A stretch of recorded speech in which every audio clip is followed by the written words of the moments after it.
Alors maintenant qu'on a fait le tour des outils, je vous propose de passer à la pratique. On va étudier un dossier et ce dossier, je le découvre en même temps que vous. En tout cas, je le découvre pour cette vidéo de formation pour que vous voyez vraiment pas à pas par quelle étape je passe pour éplucher ce dossier et tirer les informations qui me sont nécessaires à l'élaboration de la présentation. La première chose que l'on va faire, c'est découvrir les documents. Je vous conseille d'y consacrer une demi-heure pour remplir ce que j'ai appelé ma grille de lecture du dossier. Donc moi, je me fais une grille de lecture qui est une feuille A4 version paysage. Vous la voyez ici sur mon écran.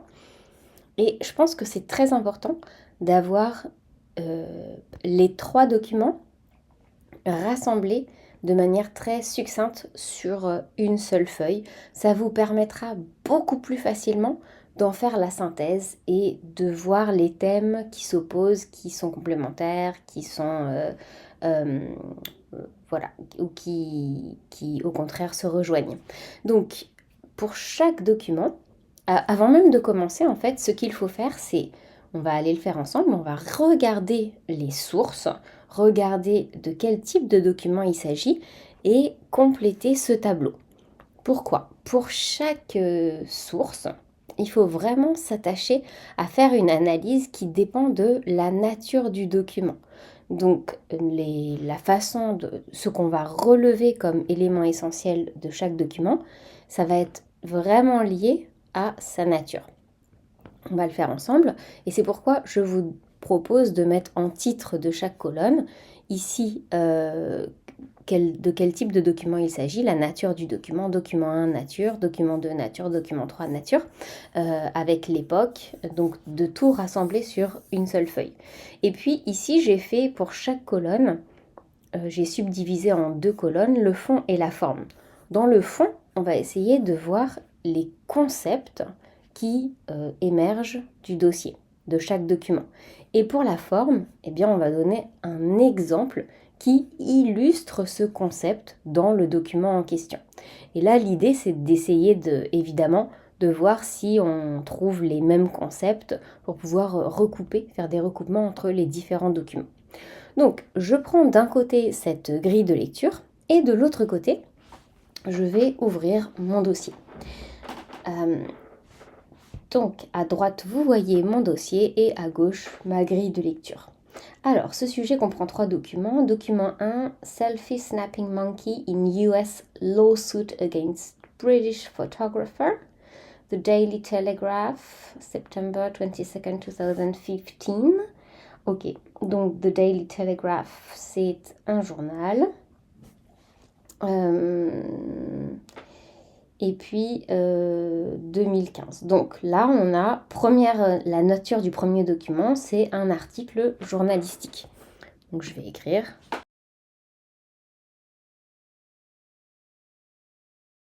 Le document 2, il s'agit excerpt from the documentary film Coco the Gorilla Who Talks to People, BBC Earth 2016.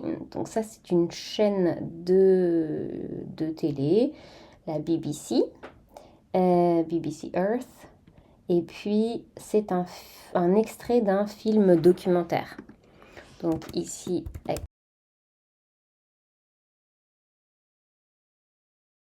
il s'agit, si c'est un extrait d'un documentaire, donc là, ça va être de la compréhension audiovisuelle, hein, alors que ici, ça va être de la compréhension écrite.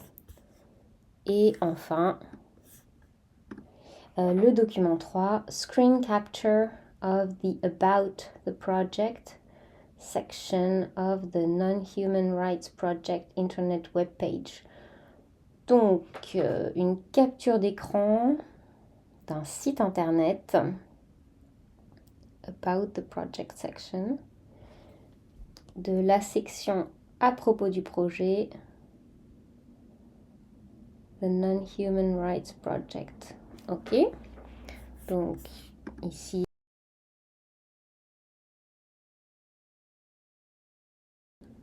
j'imagine qu'il promeut les droits des êtres, des animaux.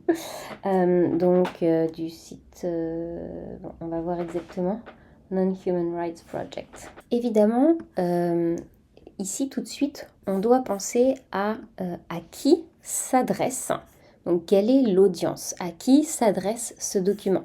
Avant même de le lire, on peut se dire que l'audience ici, c'est, vu que c'est un article d'un quotidien, donc c'est le public britannique, le monde anglophone.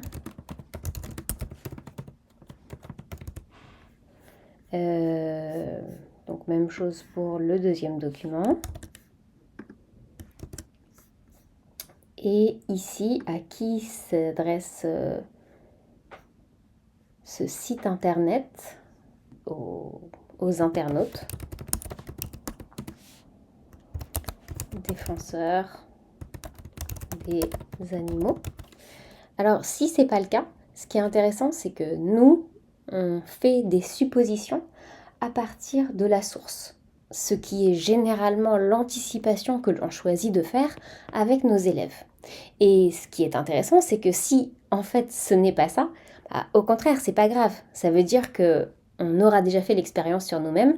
Qu'est-ce qu'on attend d'un document à partir de la source, et s'il y a des différences avec ce que l'on attend, au contraire, c'est plutôt bien.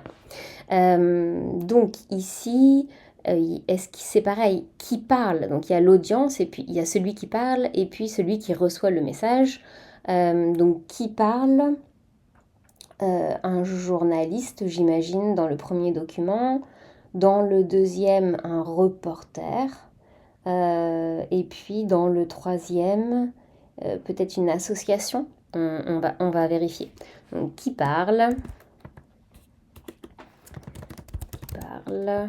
Donc association. Ça peut être peut-être des militants. Ok. Ici, qui parle? Un reporter.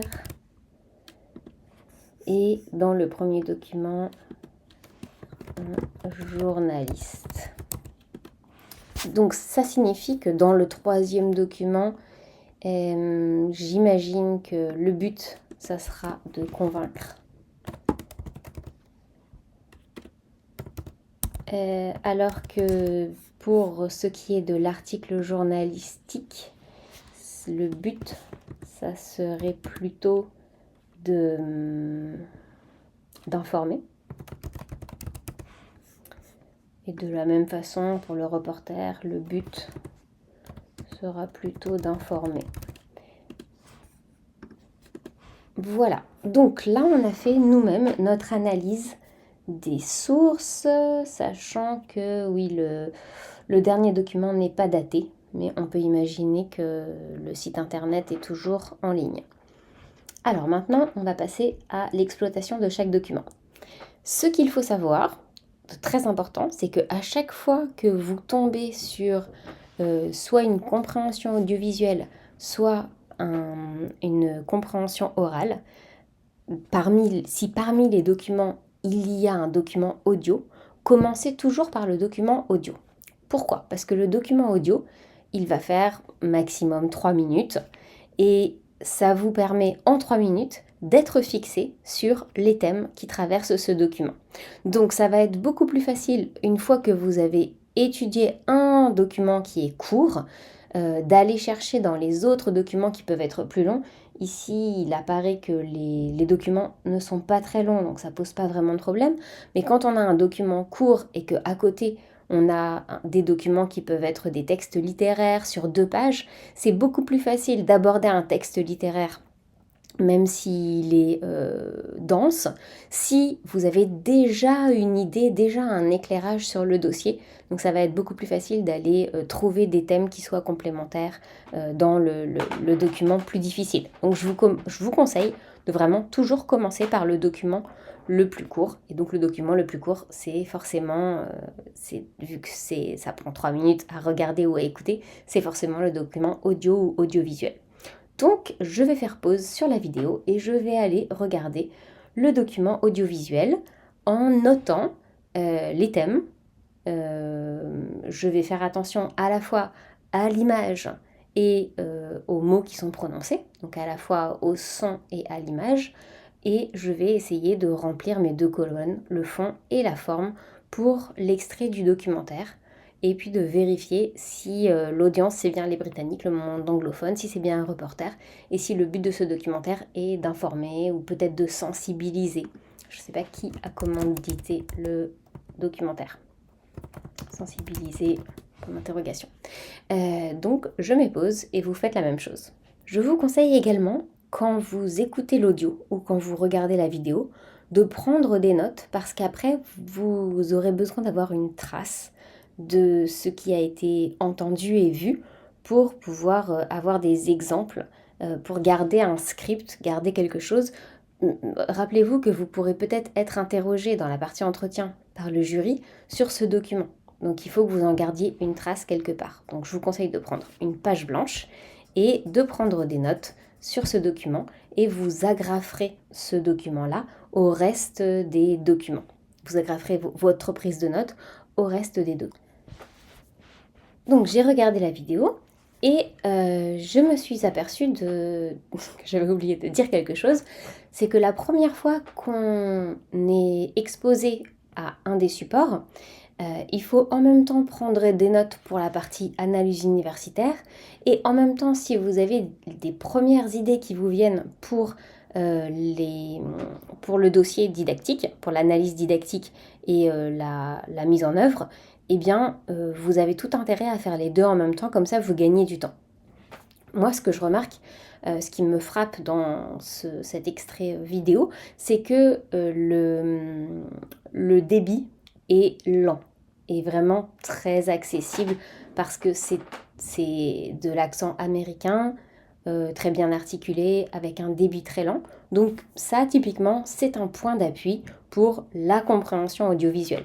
Donc je vais tout de suite aller dans mon document et dans la partie éléments facilitateurs, obstacles, je vais tout de suite dire que il s'agit du document 2, le documentaire, point d'appui, débit et accent américain. Donc ça, c'est un point d'appui. Maintenant, en ce qui concerne, donc, toujours dans les points d'appui, quand on a une vidéo, il y a le fait que il y a toujours la question qui se pose, est-ce que ce qu'on entend correspond à ce qu'on voit? Si ça correspond, dans ces cas-là, c'est un point d'appui. Si ça ne correspond pas, c'est une difficulté prévisible. Il se trouve que ici, les images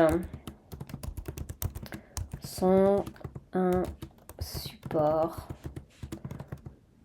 pour ce qui est dit. Elles illustrent le propos. Sachez que ce n'est pas toujours le cas. Donc là, ça nous fait déjà nos 2 points d'appui et c'est très bien. Il arrive aussi dans les compréhensions audiovisuelles qu'un point d'appui qui est classique, c'est le fait d'avoir des incrustations textuelles. Alors là, j'ai pas regardé s'il y en avait, mais je vais quand même mettre incrustation textuelle parce que finalement, on peut lire ce qu'il y a marqué à l'écran et cela illustre le propos. Alors ici, dans les incrustations textuelles, tout à la fin de la vidéo, il y a marqué Coco the Gorilla Who Talks. Est-ce qu'il y en a d'autres? J'ai pas l'impression qu'il y en ait. En revanche, on peut se situer. Il y a des panneaux. Quoique Woodside, personne ne connaît.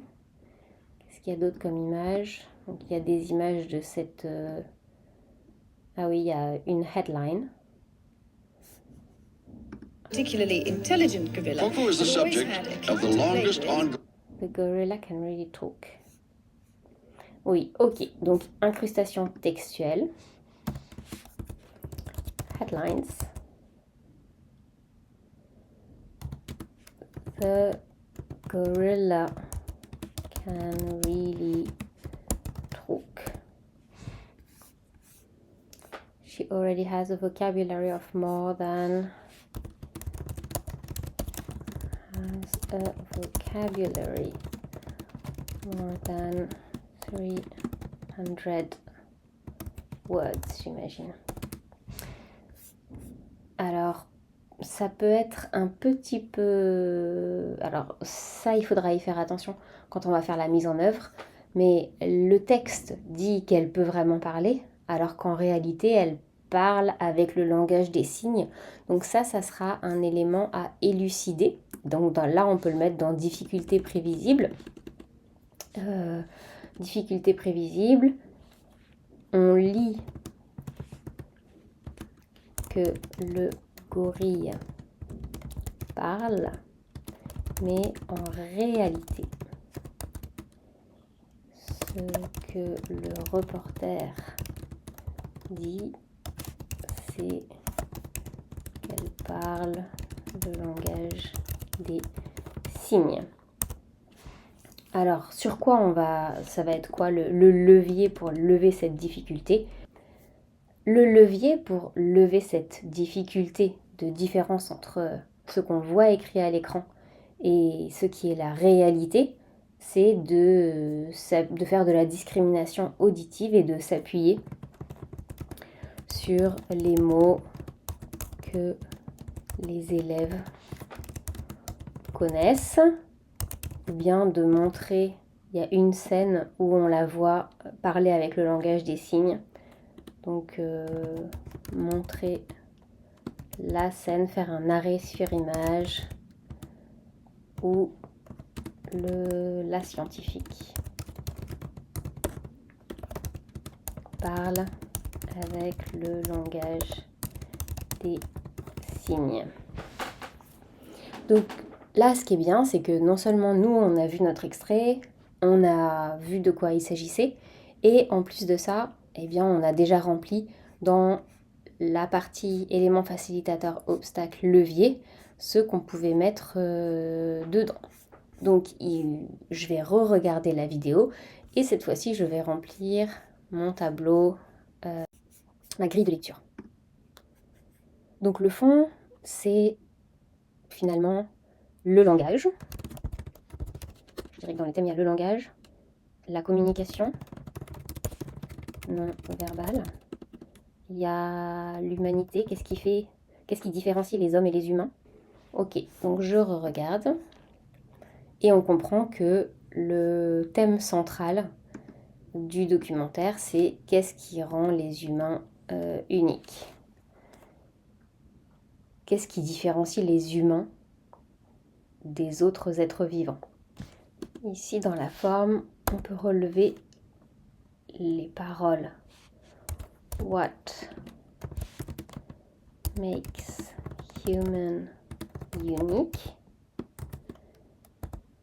En même temps, close-up, un zoom sur le visage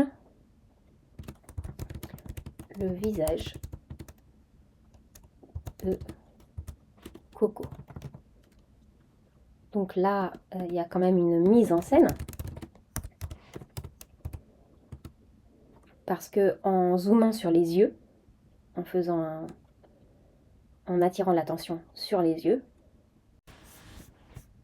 en fait, c'est une mise en scène qui est faite pour attendrir l'auditeur. Plus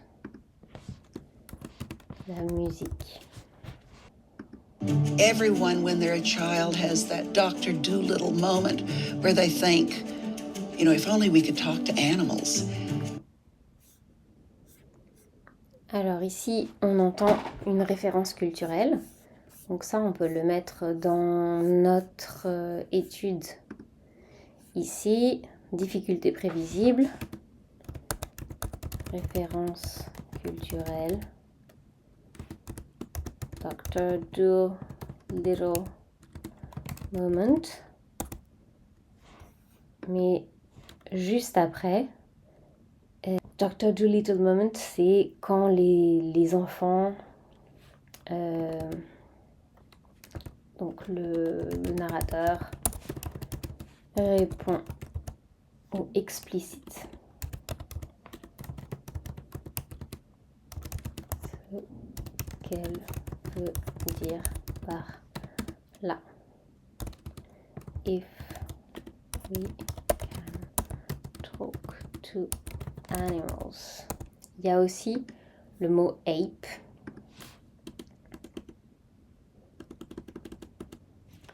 qui est moins connu des élèves que monkey, mais on pourra deviner grâce au contexte.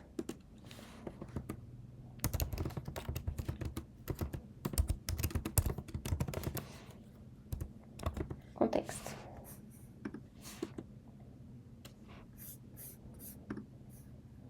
A court in Argentina has ruled that an orangutan can be granted some of the legal rights enjoyed by humans. Tout à la fin, le présentateur télé parle de legal rights pour un orang-outan.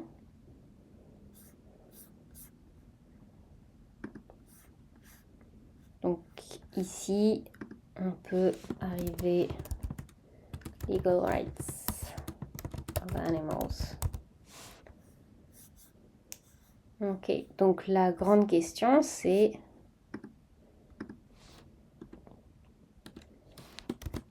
can animal communicate their thoughts and feelings with humans?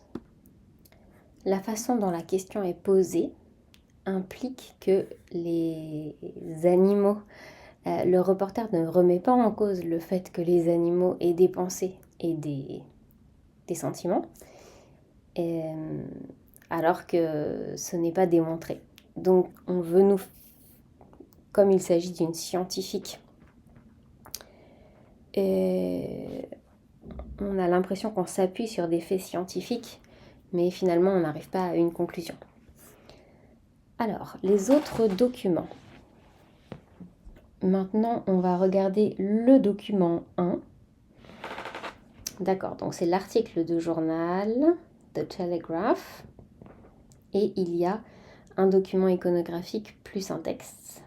Selfie snapping, monkey in US lawsuit against British photographer.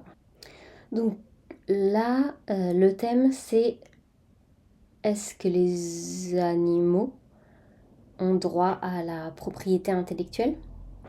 Le point commun, probablement avec le document 3, ça va être Animal Rights Activists.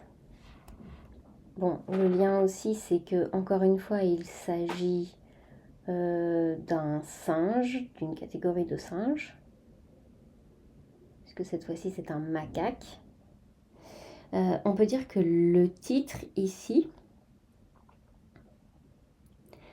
on pourra peut-être l'utiliser comme... le titre ici, on pourra peut-être l'utiliser comme anticipation. Parce que justement, il n'est pas clair. Ici, on pourrait montrer le titre et la photo et demander ce qu'on entend par selfie snapping, puis essayer de reconnaître les autres mots pour après dévoiler le texte et que les élèves, ou au moins le sous-titre, et que les élèves comprennent la situation. Parce que selfie snapping monkey in US lawsuit against British photographer, on ne sait pas si... ce n'est pas très clair que c'est le singe qui s'est pris lui-même en photo. Pourtant, on peut faire des émissions d'hypothèses. Ah, on a l'impression en regardant cette image, it looks like a selfie of a monkey. So, did he really take? Maybe he took his own selfie. He might have taken his own picture. Donc ça pourrait être l'anticipation avec les élèves. Donc déjà, c'est bien de commencer à réfléchir comment on va utiliser ce document avec les élèves. Encore une fois, on parle du droit des animaux.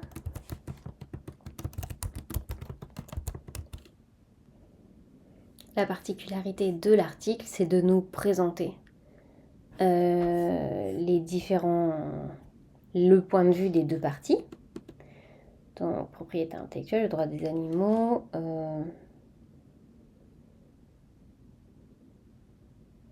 Il y a encore legal action.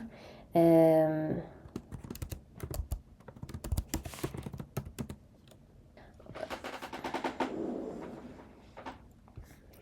ne sais pas si on peut parler d'anthropomorphisme.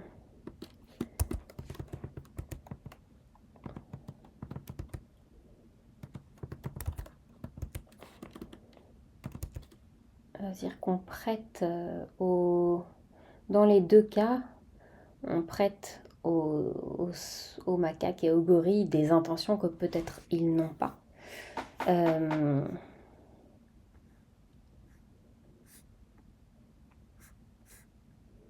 Alors, voyons le troisième document.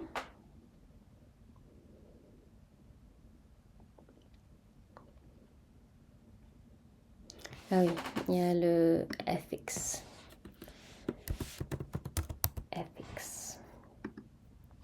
Ici, on peut se demander, déjà le nom ethical, qui est dans le PETA, le groupe qui se porte volontaire. Le groupe qui représente le singe, il s'appelle People for the Ethical Treatment of Animals. For the ethical treatment of animals. On peut se demander ce qu'il y a d'éthique à donner les droits de copyright aux singes. Et enfin, le dernier document, le document 3, c'est celui qui est une capture d'écran d'une page web. On peut s'attarder sur le logo qui fait référence à la Cour suprême, au devant du bâtiment de la Cour suprême. Et on voit devant cette Cour suprême un dauphin, un singe, un éléphant et sur le toit un oiseau. Donc encore une référence au droit.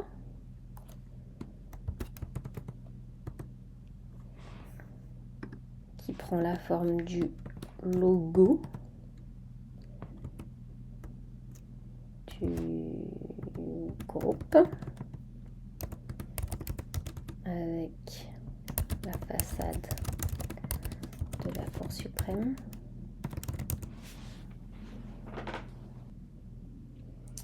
Donc là, on a, pour les éléments facilitateurs, on a la définition dans un encadré à droite. La définition. Donc c'est une organisation, beaucoup de mots transparents. Donc ici, je vais aller mettre ça tout de suite dans mon tableau. Et je vais mettre que les points d'appui, ça c'était pour le document 3. Point d'appui, définition de la mission de l'organisation.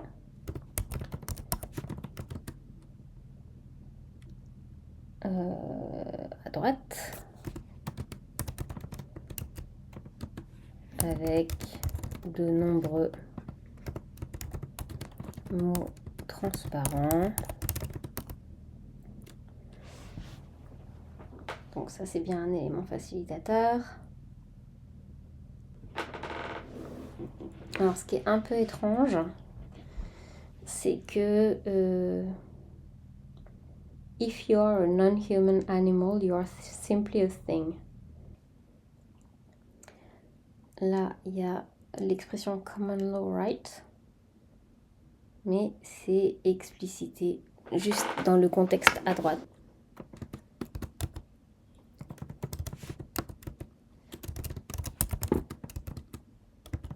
Le contexte à droite. Donc la difficulté ici, c'est de comprendre le concept. Ok. Très bien. Donc ici, élément facilitateur, point d'appui pour le premier document. C'était l'article de journal. Alors, la source,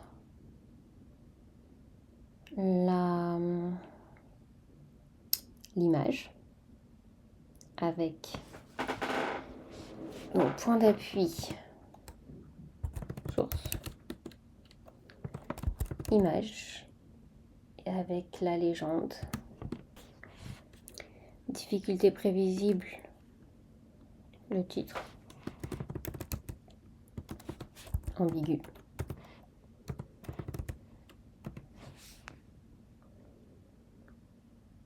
Peut-être vocabulaire juridique. Ah oui, j'ai pas encore pensé à la difficulté, ça va être de reformuler peut-être. Je vais y penser. Vocabulaire juridique. Donc, j'ai fini mon tableau. Non, ici j'ai pas tout mis. Donc dans le document 3, le but ici, c'est pas seulement de convaincre, hein, c'est aussi de lever des fonds.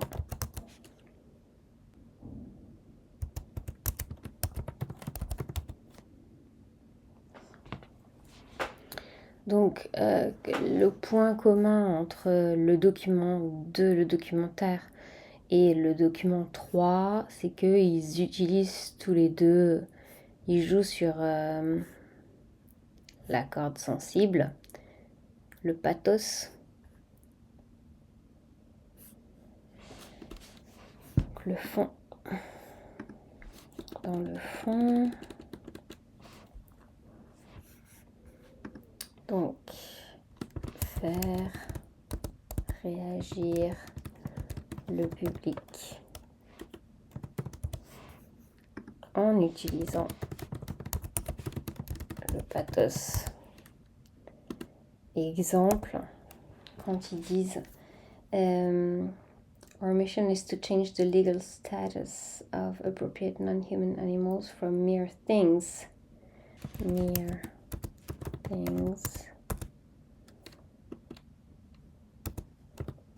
bodily integrity and bodily liberty. Donc là déjà on peut faire des liens entre ici, activisme, en grand en jaune c'est le militantisme, le droit des animaux, et la dernière rubrique c'est ce qui concerne le langage. Parce que ici il y a le langage, le fait qu'elle arrive à communiquer. On fait entendre la voix des animaux, puisque eux-mêmes ne peuvent pas. Ici, on prouve dans le document 2 que les animaux sont capables de communiquer avec les humains, alors que dans les deux autres documents, le point de vue, c'est que quelqu'un doit se faire le porte-voix des animaux puisqu'ils n'ont personne et qu'ils ne peuvent pas eux-mêmes communiquer. Donc, en ce sens, ça se contredit légèrement.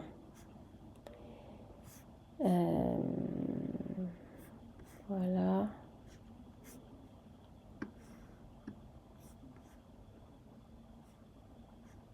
Oui, voilà. En fait, les animaux seraient dotés des attributs humains, l'intention, le langage.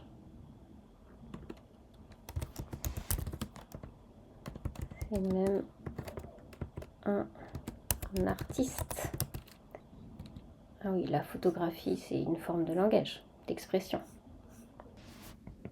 Alors, à la fin de cette séance de découverte des documents, on doit avoir complété 2 tableaux. Le premier tableau, c'est la grille de lecture en ce qui concerne le dossier. Cette grille de lecture va nous permettre de faire notre analyse universitaire et de voir quels thèmes émergent de ce dossier. Et en même temps que l'on a fait l'étude de chaque document, on a pu remplir la partie consacrée aux éléments facilitateurs et aux obstacles. Donc moi, je vous conseille de faire cette partie-là en même temps que vous faites votre analyse universitaire. Comme ça, après, c'est beaucoup plus facile, ça va beaucoup plus vite. Et nous sommes arrivés à la conclusion que dans ce dossier, il y a 3 thèmes principaux qui semblent émerger. Donc c'est un dossier qui s'interroge sur le degré d'humanité chez les animaux et on parle de leur humanité en se basant sur plusieurs critères. Le premier critère, c'est leur capacité à communiquer. C'est ce que j'ai mis en vert. Dans chacun des documents, il y a un passage qui fait état de leur capacité à communiquer. Dans le premier document, le fait qu'on prête au singe des intentions de se photographier, le fait qu'il ait pris lui-même une photo, la photographie étant un langage, on peut dire que si le singe gagne dans ce procès, le représentant du singe, c'est que le fait de se prendre en photo est une forme d'expression. Dans le deuxième document, la scientifique semble avoir prouvé que l'on pouvait communiquer avec le gorille puisqu'elle lui a enseigné le langage des signes et on les voit en train de faire de communiquer puisqu'elle lui enseigne à dire des choses en langage des signes. Donc elle semble avoir prouvé que le gorille était capable de communiquer. Et enfin, le troisième document, il diffère en ce sens que les animaux ici ne peuvent pas parler, faire entendre leur voix. C'est pourquoi l'association Non-Human Rights Project défend leur cause pour faire entendre leur voix. En tout cas, elle leur prête leur voix et elle défend les droits des animaux. Ce qui nous amène au deuxième thème. Le deuxième thème, c'est le deuxième critère. Donc, on peut dire que d'un point de vue communicationnel, les animaux, mettons que les animaux sont capables de communiquer. Maintenant, il faut qu'ils soient reconnus comme tels, que que la loi reconnaisse leurs droits. Donc chacun des documents parle des droits potentiels des animaux. Le troisième document voudrait leur prêter des droits civils, Civil Rights Organization, the only civil rights organization working to achieve actual legal rights for members of other species. Donc veut leur faire avoir des droits civils. De la même manière, dans le premier document, il s'agit du droit de propriété intellectuelle. Donc encore une fois, c'est un droit qui est jusqu'à présent réservé aux humains, mais le litige se situe sur le fait que, d'après l'article, les droits sur le copyright n'excluent pas spécifiquement les animaux. Et enfin, dans le document numéro 2, il y a une très brève intervention à la fin d'un présentateur télé qui parle d'un procès où un orang-outan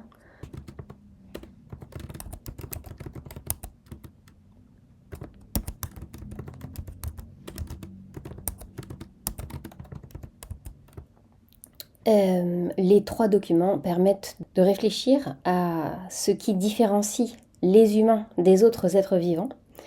Le document 2 et le document 3 veulent nous convaincre de prêter des traits humains aux animaux grâce à leur mise en scène. Effectivement, le premier document nous présente les faits d'un point de vue neutre, puisqu'il s'agit d'un journal, en mettant en avant les différents points de vue.